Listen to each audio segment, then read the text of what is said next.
नागपूरमधून एक अत्यंत दुःखदायक बातमी समोर येत आहे, जिथे एका निष्पाप मुलाचा दुर्दैवी मृत्यू झाला आहे। कळमना पोलीस ठाण्याच्या हद्दीत घडलेल्या या घटनेने परिसरात हळहळ व्यक्त होत आहे।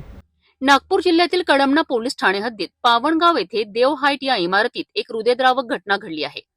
6 जुलै रोजी सायंकाळी 4 वाजताच्या सुमारास 12 वर्षीय जयेश रवींद्र बोकडे हा मुलगा आपल्या मित्रांसोबत खेळून 5व्या मजल्यावरील आपल्या घरी जात होता।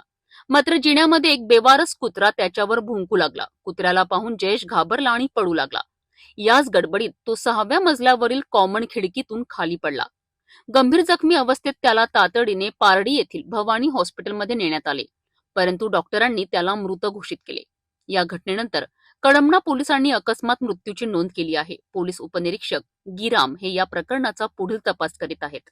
पोलीस स्टेशन कळमना हद्दीत पावनगाव रोड येथे एक फ्लॅट स्कीम आहे देव हाईट्स, त्या बिल्डिंगमध्ये 5व्या माळ्यावर ईश्वर कुंभारे, त्याची पत्नी आणि त्याचे 2 मुलं असे सोबत राहतात।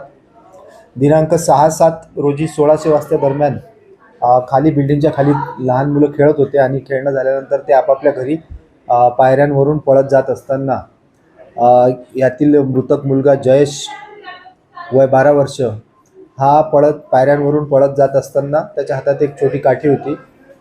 मध्ये कुठेतरी त्याच्यावर कुत्रा भुकला, त्यामुळे तो कुत्र्याला घाबरून वर पळत जाऊन खिडकीवर चढला आणि त्या खिडकीच्या याच्यातून स्लायडिंगमधून तो खाली पडला आणि त्याचा मृत्यू झाला।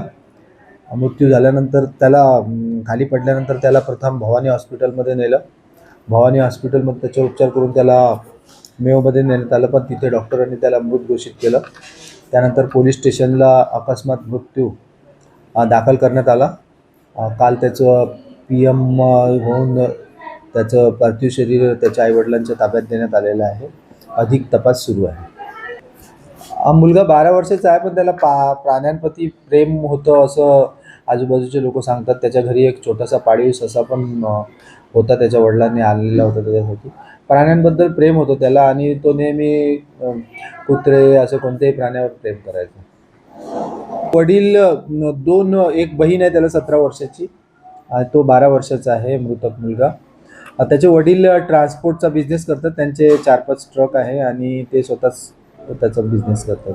खरोखरच ही घटना मन हेलकावणारी घटना आहे। निष्काळजीपणा की केवळ एक दुर्दैवी अपघात याचा तपास आता पोलीस करीत आहे।